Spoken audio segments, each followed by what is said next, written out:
Welcome back to the Broncast, the podcast all about the Ford Bronco.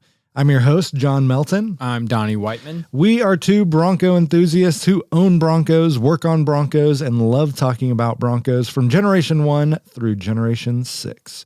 Our sponsor for this episode is Tom's Off-Road. Tom's Off-Road has every part you need to fully restore a Ford Bronco. What are we talking about this episode?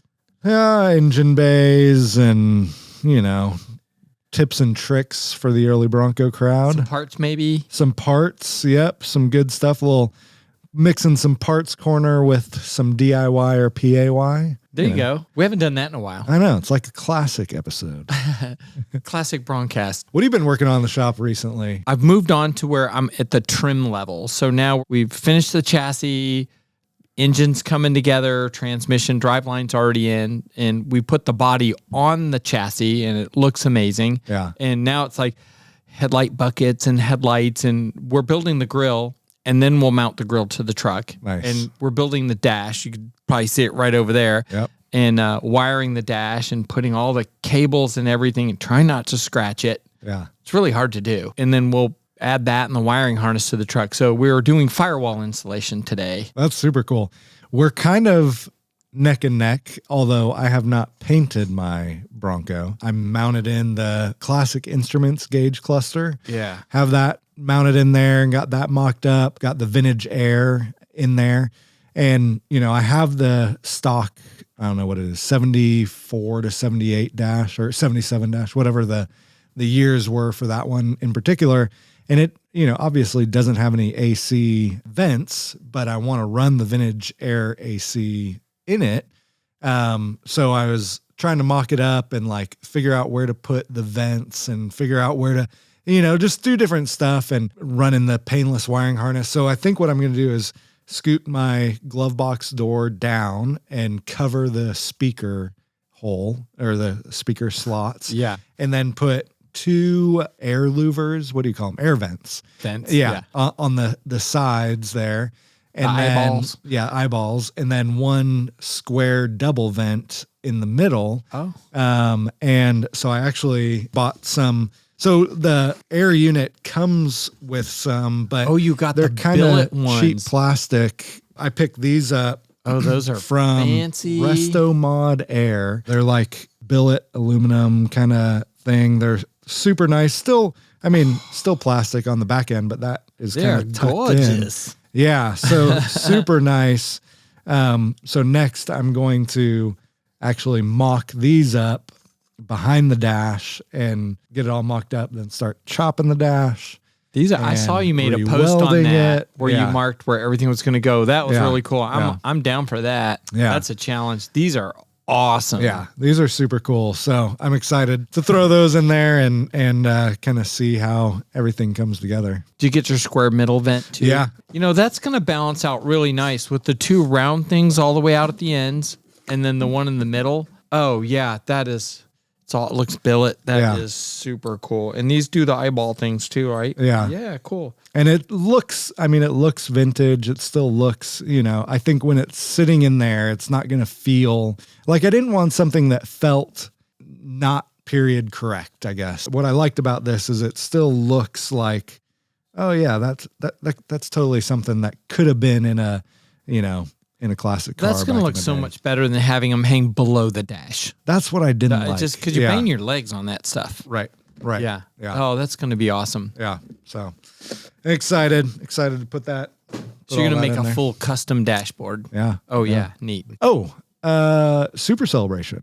Oh, I know. Coming up. It's like weeks away. Maybe, Yeah. Okay, maybe it's a little more than a month, but still. Yeah. We wait all year for this. Right at a month. It's like Christmas. Yeah. It's so exciting.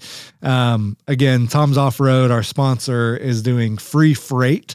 So if you order something in the month of March, then you can have it shipped to Super Celebration for free on your dime. Tom's is paying for it. Super cool deal that they have going on, and get your new seats. So everybody I've talked to that's going to Supercell, I'm like, well, which truck are you taking? They're like, well, I was going to take them all. Like Mark's said, I told him today, I said, you've said you're taking like 4 trucks. How is one person going to take? And then Spencer's like, oh, I'm taking all 5. I'm like, you're going to make like multiple trips? He goes, yeah. It's like, you go and you don't want to just bring one, but I think Jimmy Golden brings one every year. Yeah. Like something that somebody hasn't seen. So I haven't asked Jimmy what he's bringing this year. And I'm going to try and take 3. Are you really? Yeah, I need a volunteer to drive the the Sasquatch, but I mean, that's true. I think I should take 2. Super Celebration, if you aren't signed up yet, broncodriver.com, I think it is. Yeah. Go to their events and you can sign up. And then also tomsoffroad.com, get your free freight to Supercell. And there's a huge swap meet there too. Someone asked me the other day, Michael did, he goes, hey, how much is a tent, or if you want to bring a trailer full of parts? And I said, well, I don't really know, but I found out you can go to Bronco Driver magazine online and register for the swap meet. And oh, cool. Maybe it was $125 or something. Just sell all your parts.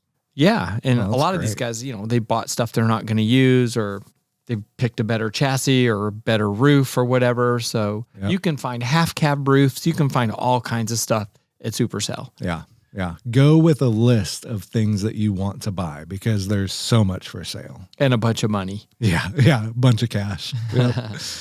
Well, we're going to talk about engine bay dress up on the Early Bronco. A lot of times you see these nice trucks, and we were looking at one the other day, and it was like, looked great on the outside, looked great even on the inside. And then you pop the hood and it just looks like an explosion happened, and it's like, what is happening in here? Like Daddy Daycare. Yeah. Yeah. It's just like wires are everywhere. Hoses are everywhere. Yeah. And I think that's a huge part of just feeling more confident on working on your Bronco, is having the engine bay in a place where where the stuff is. It's clean, it's tidy.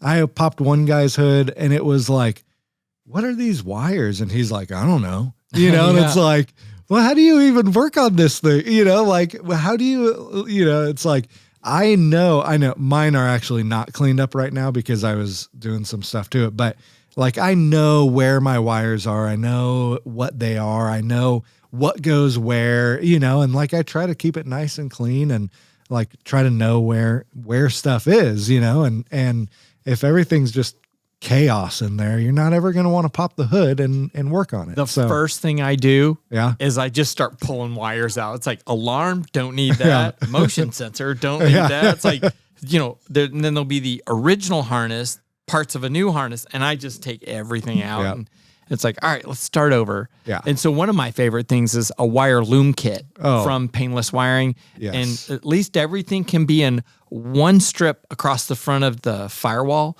Yeah. And that really helps. It really does. I mean, it just cleans it up. It makes it look so nice. And if you have wires that are draped over your engine, you need to fix that, you need to make that wire longer, make it go through the loom on the firewall and through the loom over the, inner fenders, make it look nice, make it look presentable. Yeah. I think that's a great one. Well, you start at the battery because there'll be 3 or 4 hot wires. Yes. All wired into the terminal. And going you're like, where does this go? And you chase it and it'll be a dead end. Yeah. Or, you'll have 2 or 3 that were going to the fuel pump. And I like that some of the wire kits, and they come with or if you order a Holly system, it comes with a blue wire, the full length of the truck. And it's like, okay, fuel's blue. Yep. Take all the other wires out that went back to the fuel pumps. Exactly. And get them out. Exactly. Along with wiring, I like to do spark plugs. One, if you're doing EFI, you need a really good set of spark plugs that aren't going to interfere with the your EFI computer. That's a huge issue because Ford 302s put the stinking distributor right in the front. So you pop the hood and it's like you're looking at this big old ugly distributor with all these wires coming out of it, and so I think getting a good set of spark plug wires that look nice, that either match your truck or, just clean it up a little bit and then have them routed in a way that is somewhat presentable. Like mine aren't, you know, perfectly in line or anything like that, but at least it doesn't feel like they're just like, blah, you know, like all over the place. I'd say spark plug wires are the first. I like to use a small original looking 302 distributor with a black cap, nothing flashy, you know, but I was told last week that I needed to put this HEI, this giant distributor that has a coil on top. And I'm like, this thing's huge. And I was trying to talk the customer out of it, but he had already bought it. And I said, it's ugly. And I said, you know, it looks like a giant pimple on the engine. And I think he got a little upset with me. And then I put it on and the hood wouldn't close. Oh, geez. And I was just like, doesn't work. Yep. You know, sorry. It's like, sorry. So I ordered a Pertronics flamethrower. Yeah. And I was like, oh, it looks original. It's got a little tiny decal. And it's black. Well, what else you got on your list? Well, probably start with leaks, you know, like if you want to clean up leaks around the bay. I do this on all engines. When I was younger, I would only do the top. Like you open the hood, it's like, wow, that looks great. And then you look underneath and it's it's a soggy mess. Guilty. It's like, I didn't fix the oil pan leak, but the top looks great. So now I do the whole thing. So, but one of my favorite things to do is on a 302 specifically is get the water pump off. Replace the timing cover because they just leak so bad there. Leaks all over all your suspension and your cross member. I start there. Let's just make sure there's no coolant leaks. And then I use Duplicolor. Nice. I got my spray can right here. Has 3 shades of like blue Ford engine paint. There's like old blue, which kind of has like a dark, almost green. It's like a 1930s color. And then there's 2 shades of Ford. And I was talking to Jimmy Gold and I go, well, which one's right? And he goes, well, it depends on the year.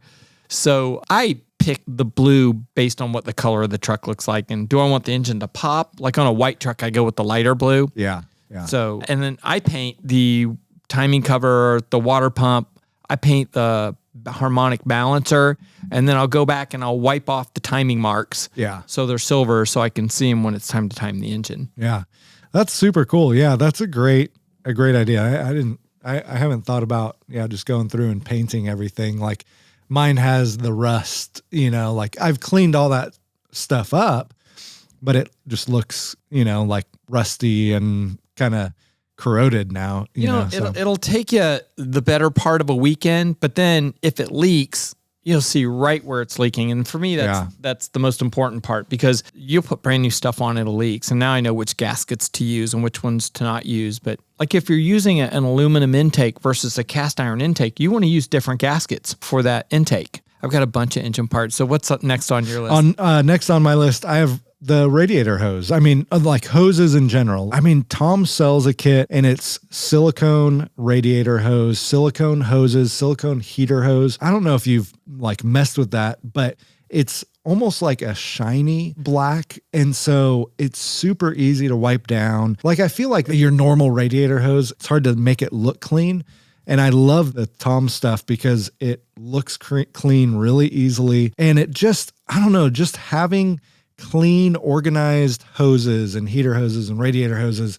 Like, again, when you pop that hood, you've got this big radiator hose coming from your radiator going to your water pump, and it's in the way. And so if you can make it look nice and clean, then it just really cleans up your engine. So I'm going to go back to engine. And for me, like, here's a part that I painted, and I got this from Tom's Off-Road. Oh, really? Every water pump for any 302, 351, you know, whether you have like reverse cooling or regular cooling, it just means which direction this hose is tied into the water pump. So if you're doing a serpentine kit, it'll literally be on the other side. Oh, okay. And the hose goes into the radiator. So if you're doing like a serpentine kit, like I think the Explorer drive kit, where you get, you know, a nice wide belt, you need to get the right water pump. But look how nice it looks when you paint it. Yeah. And then, of course, you can see I also have the ARP engine dress-up bolt kit on this. And when you see these bolts, they're polished stainless steel. Yeah. And when you see those on the intake on the front of the water pump, they look like $1 million.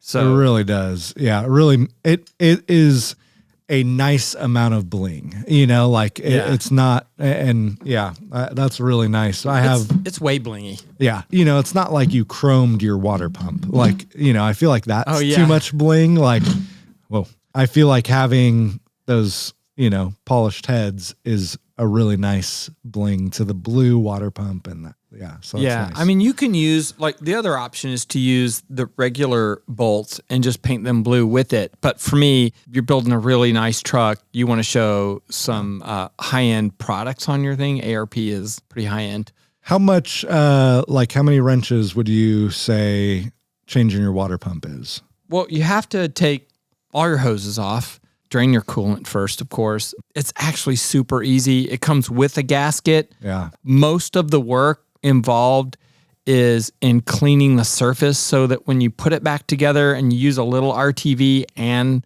the gasket, whether it's Felpro or whatever it comes with, and it won't leak. And then you don't have to worry about cooling issues. And if you use new hoses, you know, the only thing left is the radiator. So I would rate that, like, on a scale of 1 to 5.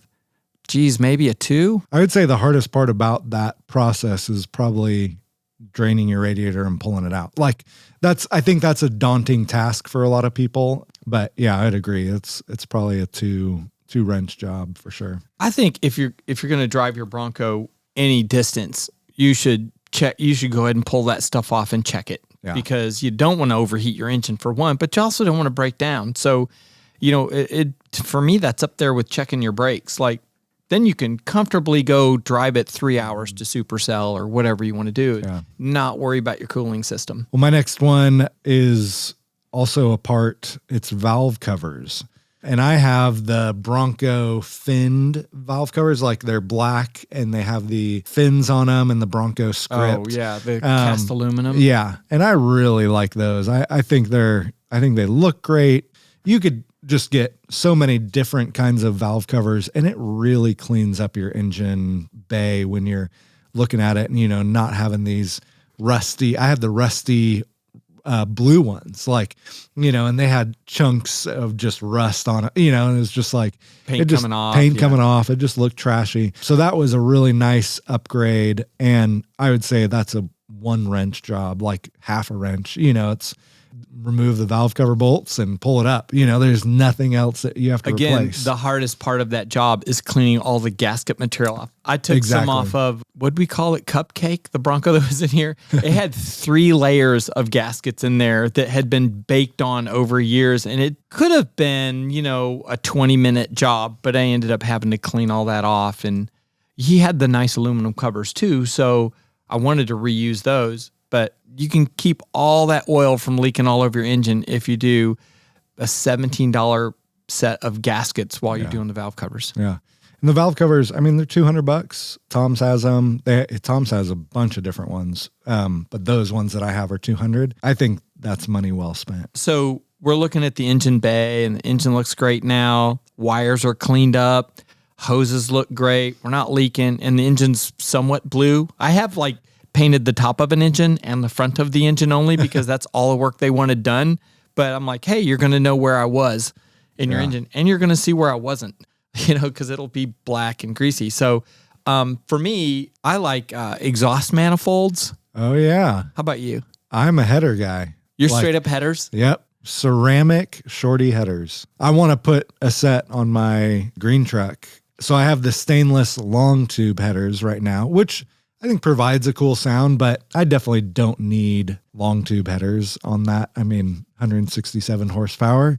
I just love the look of headers coming out, and I like the polished ceramic coated ones because they look like stainless, but it's polished ceramic, so it's not going to change colors. Mine, you know, are kind of purple and green and gold, and, you know, I mean, it kind of looks cool, but yeah, it's like it's multicolored now. Yeah, the stainless steel ones turn all different colors, and you know, it can be cool. So for me, I'm a straight up exhaust manifold, like Ford looking product. And I know it sounds like we're plugging Tom's every product we're looking at, but Tom's is the only one that makes these. Yes. And they're reproduction cast iron. They're making it. It's not like a used part that they cleaned up. Like No, this it is says cast and it says TBP on it and it's got a part number. Now, normally, if you look at your exhaust manifolds on your truck, they don't look like this.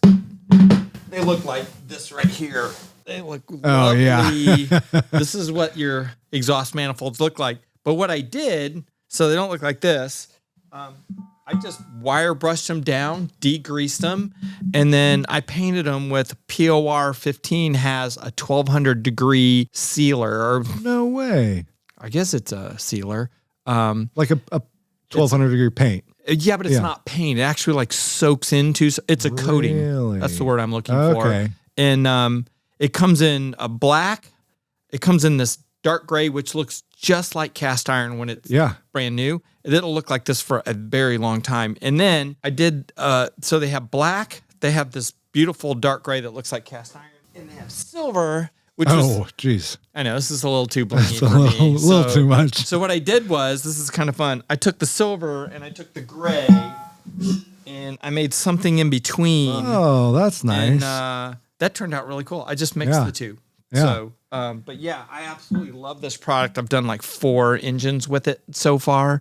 And I also am doing the brake reservoirs. You know how those things rust? Oh my gosh. If you got the cast iron ones. So now my brake reservoirs and my manifolds will look like this for a couple of years or maybe longer. I don't know. How scratch resistant is it? Do you know? Have you Scratch it? Oh, I mean, just so like I put a similar product. I put Steel It on my front hubs, but taking the tire on and off, it always scratches it.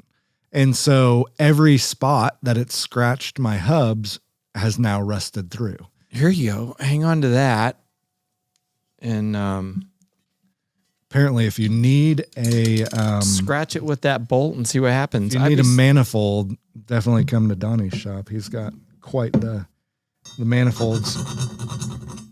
Yeah, it's not even coming off at all, is it? A little bit, but yeah, I mean, I bet that would hold up way better than the stuff. Yeah. Yeah. Steel So Steel It is a stainless steel microflake product that is designed that you can weld through. It has microflakes. You can if you. So I'm gonna actually, when I restore my frame, I'm gonna paint it with a similar product, but it's got zinc particles instead of stainless steel microflakes, and you can literally weld right over the paint. Wow. Because it's mostly metallic. Wow. Yeah. So some pretty good engine bay dress up tips, advice, products from a couple of guys who have very dirty engine bays on all their classic Broncos. Bronco nerds. Yeah. What are you guys thinking for your engine bay? What have you used?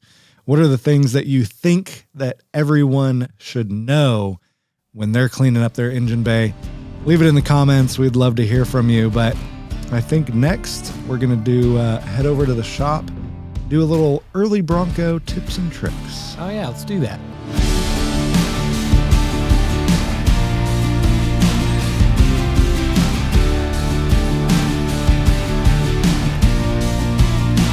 All right, so we're in the shop and just wanted to talk about a few tips and tricks for the early Bronco. Some of these are silly, some of them are very genuine and will be helpful for you. But come on back, let's take a look. Tip number 1. Have you ever wanted to drive your Bronco down the road with the tailgate down? Well, technically, it would be illegal for you to drive down the road with your tailgate down, because if a highway patrol came up behind you, they couldn't see what your license plate was. They couldn't see if you were legal or not. Well, never fear. In 1966, Ford came out with a tremendous idea of flipping your license plate holder up so that when your tailgate was down,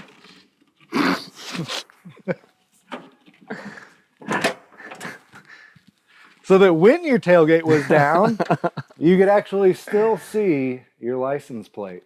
Bet you never knew that.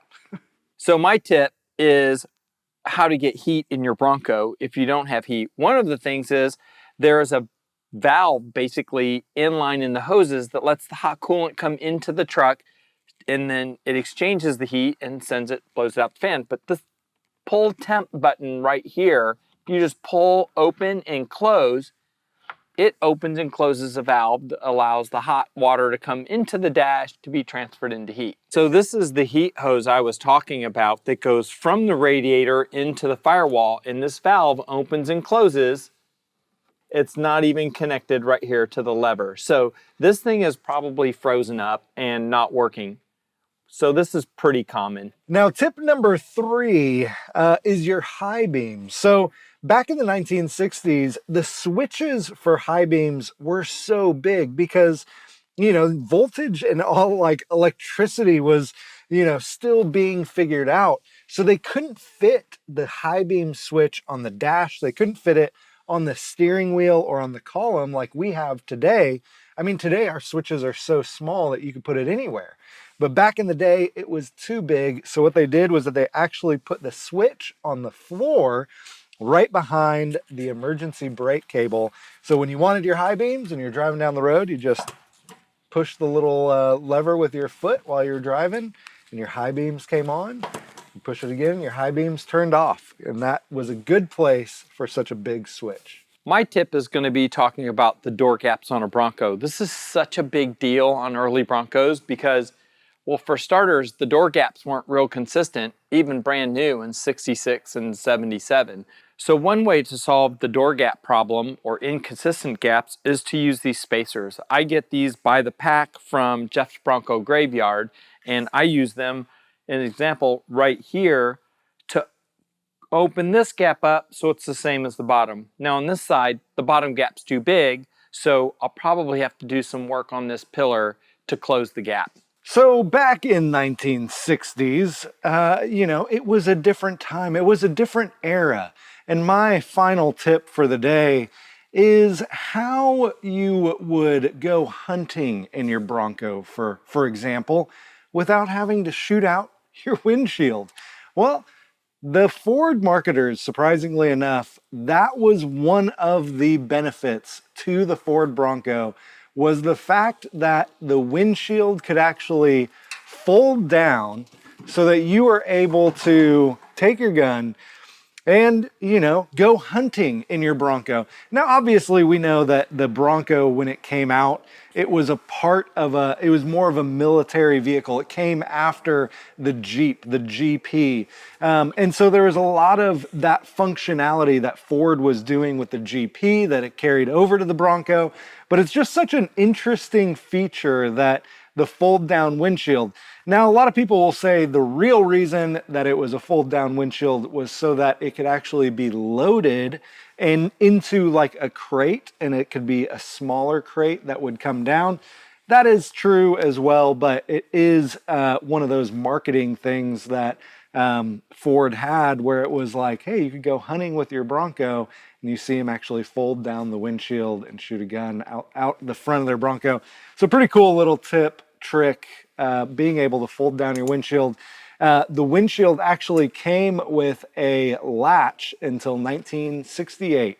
And then the 1969 and later Broncos never had the latch. My last tip for the day is how to eliminate the gas smell. All Broncos seem to leak everything. Gas is one of the things that they leak. So my suggestion is just buy new fuel line. You need low pressure line if you don't have EFI. If you're running EFI, you need the high pressure fuel line. I like to use the Earl's Plumbing 300 PSI line if you have a gas leak.